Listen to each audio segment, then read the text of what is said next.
What's up guys, Darius here and welcome back to another video, and the topic of today is why Street Fighter V is a SALT inducing game. I have here a special guest, Fulgor MK2. What's up, man? Hey, what's up? Good to be back. Yeah, and today we're gonna discuss about that topic because I'm pretty sure that everyone playing this game has raged like at least once. Oh yeah, At least once or two at least. This game is it's not Arcade Edition. It's Street Fighter V Salt Edition. Yeah, Salty Fighter 5 or whatever you want to call it. It's not a character or a matchup or the lag, which we'll all get into detail on that. But yeah, Street Fighter V. I feel it's very frustrating. A lot more frustrating than Street Fighter 4. I think one of the main reasons is because it's a very casual friendly game, and it's also like rush down heavy and doesn't have like too much defensive tools. And I don't know, I feel like also the input lag of the game, the 6-frame input lag, like doesn't make you react in time sometimes, and you miss a dragon punch, you can drop a super whatever. I drop almost every time while streaming, like combos, and I get salty, and I get and on top of that you got the online lag, the netcode, and well, so yeah, man. So what do you think about it? This game is definitely frustrating. You can be winning the match. It's happened to you, it's happened to me, it's happened to Dead Ace. You will be playing the match, let's say in a Street Fighter 4 style, where you'll have the life lead. You're playing footsies, you're playing footsies, you're controlling the match. And then something happens. You throw a normal out there, and he happens to fish out a crush counter. He activates his V trigger, and then everything just goes downhill. And then they make a comeback on you when you had an 80% life lead. Like one pixel comeback, like no life. And your health is full. And that's all you have to do. And I think part of that too is I know they removed chip damage from special moves unless it's a super or a critical art. Yeah, that's some of the reasons. That's another reason that makes the matches go a little bit longer. And it forces more of an offensive game, like you stated earlier. And no, that's definitely frustrating. You played the game right, you did everything, but you just made one mistake and you paid for it with all your life, and you lose. So who's not going to be frustrated after that? And then you're salty onto the next round, you're frustrated, and then you're not playing, then it knocks you out of your element, and then you lose. And then it's even worse when you're playing ranked, and then you lose to someone significantly lower ranked than you, and then they take away a bunch of points. Yeah. There's go and you will have a crazy losing streak, like 10 loses. Oh yeah. In a row, lagging opponents, and that happened to me on Sunday. I've reached master rank like 50 times already. I get pretty salty when I play against you, honestly. Like, I mean, when I play, for example, when I play Sagat or Ryu, like it's so hard to win against Akuma with those characters. For at least against Balrog, with Balrog it's not that hard, but well, I get salty too, man. Like and I understand. Akuma is top tier. I agree 100%, and.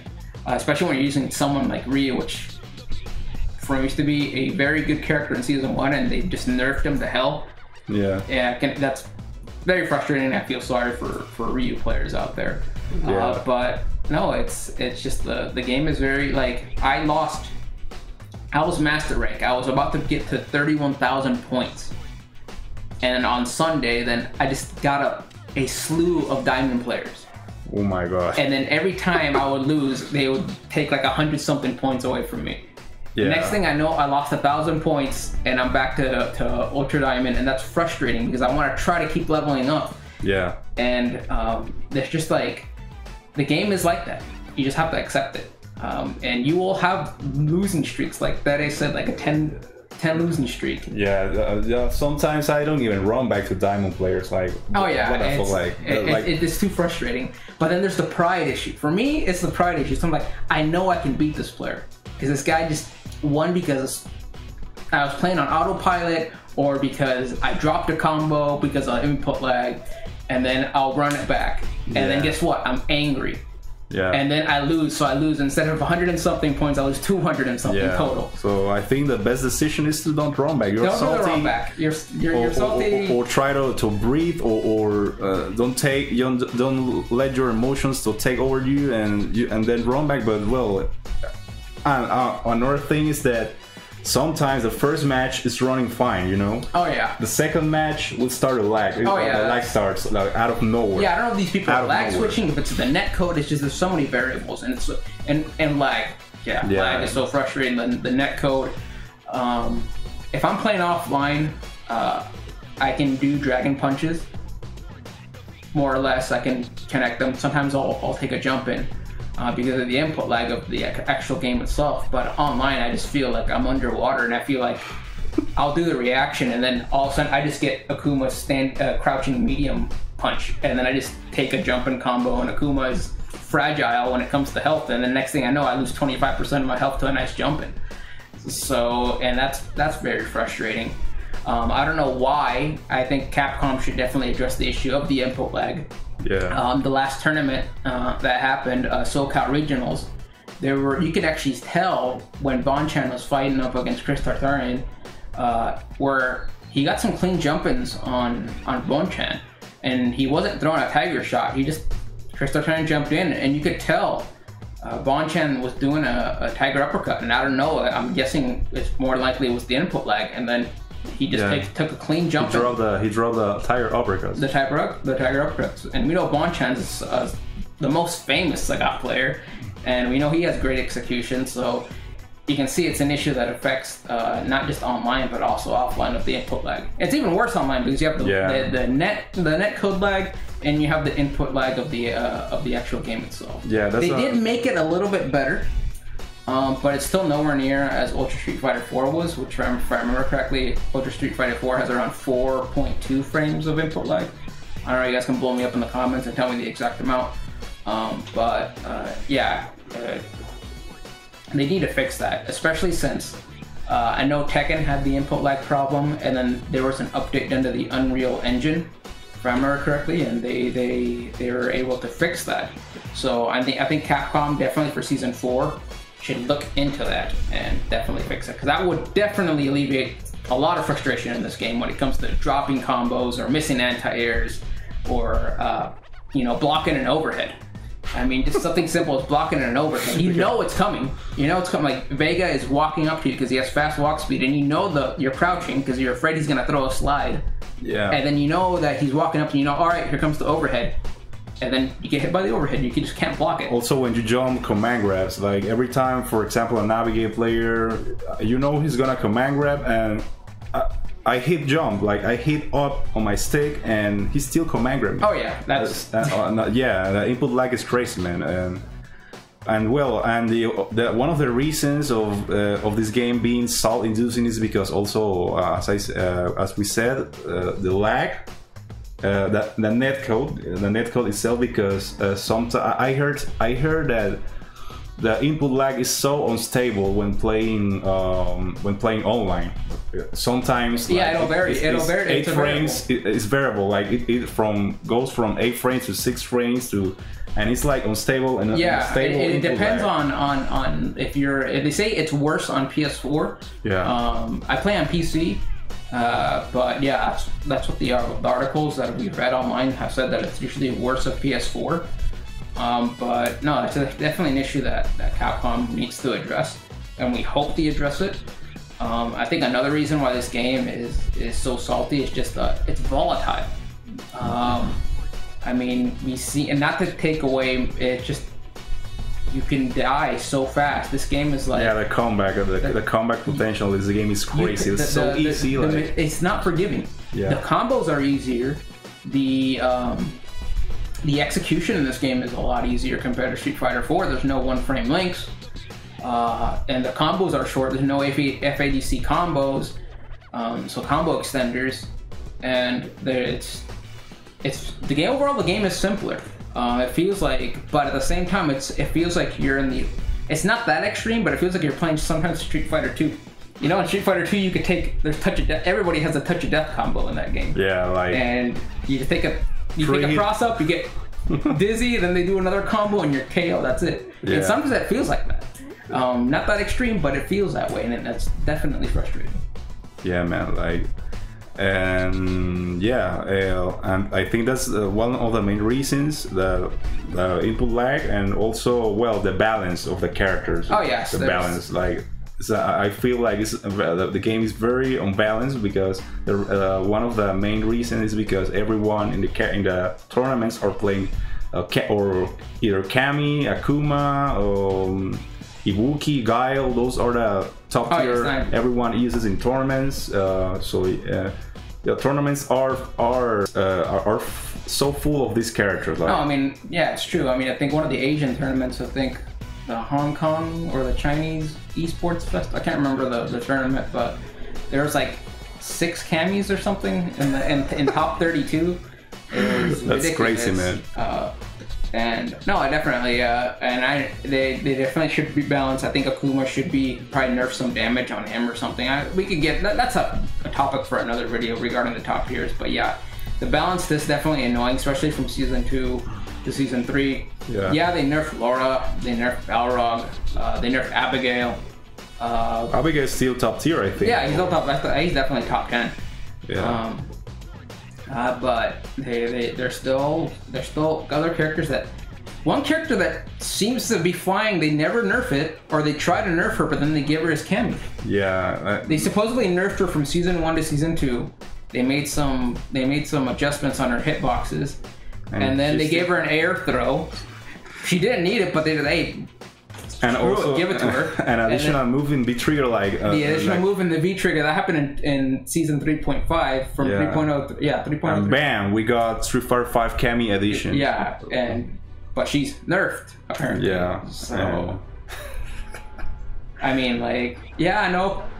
It sounds hypocritical coming from an Akuma main, but I mean, I've made Akuma forever. Yeah, you are an Akuma loyalist, so I have to respect that. I used him in Third Strike when he was all right. He's like B tier. Yeah. And I mean, he didn't even have EX moves in Street Fighter in Third Strike, but yeah, Kami is just annoying. I mean, sometimes it's just walking up, crouching medium punch all day, or do a shimmy, or her V reversal is so annoying. Like she's on the corner, one V reversal out of the corner, bam, you're pressured, you're in the corner and you're dead. Yeah. Like, and if you come back to the input, like you feel that when you jump, it's worse for her because if she's jumping, you don't know if a dive kick is coming. And if you don't see a dive kick and you try and you think you're just gonna block and you let her get away scot-free with a free jumping, so it's very frustrating. Yeah. Especially when you're playing online with a low tier character, playing against a top tier. That's a salt mine. That's a salt mine with the lag. Of course, the top tier will have advantage with lag because they are an easy mode characters, you know, are easier to perform combos and all that stuff. But you need a solid online, like if you're playing a hardware character to perform combos and all that stuff, because you will miss, you will drop combos and you will lose, and it's frustrating. Like I said, you could be winning the whole round and then you make one mistake and you get crush counter, you get thrown in the corner, and it's over. Yeah, man. So yeah, once Capcom addressed those problems, those issues, then I think the game will be definitely better. It's gotten better. Like I said, they've added like other things for the casual players, like story mode and stuff. But I think they should focus on balance, definitely. Yeah. And it's not always nerfing, it's just making the low tiers stronger. Yeah, I think something Capcom what happened, Capcom? You told us that at EVO, the first EVO of Street Fighter 5, you told us that you guys weren't going to nerf the top tier, and you were just going to try to focus on making the bottom tier better. But then you look at Fang. His V reversal got one. They did the V reversal nerfs. He got hit by that. He's still garbage. Ryu, no, I don't think Fang is that garbage, but well. No, really good Fangs out there are annoying. Trust me, I've gotten destroyed by Fangs all the time online because the matchup is weird for me. But but you don't see him represented in tournaments that much. Yeah. And Ryu went from solid top tier, not even top tier, he was just solid overall. Yeah. In season 1, and then they just destroyed him in season 2. Yeah, then they gave him more moves, but he's still garbage. Yeah, it's you got. It's not even funny. It's like even Event Hubs made an article saying that Ryu is so weak that it's just not even funny anymore. Yeah, Ryu mains just drop him and play Akuma on tournaments. Yeah. Like, you won't see any Samurai used to use Ryu, and then he ended up switching to Akuma. Guile was used by Daigo in season 1, and he tried to use him in season 2, and he couldn't. He ended up switching to switch. Ryu. He made Ryu, and then he switched to Guile. Yeah. So he actually tried it. He went half of the season in season 2 in a Capcom Pro Tour with Ryu. He was doing really bad. And he was doing really bad, and he's like, I'm a sponsored player. I have to bring results. I have to win. Yeah. So he ended up switching to Guile, and it's ridiculous. And I think Capcom should definitely focus on the lower tier, bringing them up, so that they can stand a chance with the top tiers. Yeah. So yeah, I think that's one of the that's some of the main reasons of why this game is so SALT inducing. So what else can we get? Like I think that's. I think we covered everything. We covered input lag, the netcode issues, the unbalance of the characters. Yeah. I mean, look at the netcode. The netcode too. Everyone plays training mode because it has the least amount of lag. It shouldn't be that way, and. So I mean, there's definitely Capcom could definitely go in that direction to fix that. But yeah, I think we covered all the bases there for sure. Yeah. So I think that's all for today, guys. Next time we're gonna speak on another topic. We have to think about what to speak on the next video. So that's all for today. I'm Dead Ace, Full Roar AKM2 here. Thanks for watching, and see you on the next video.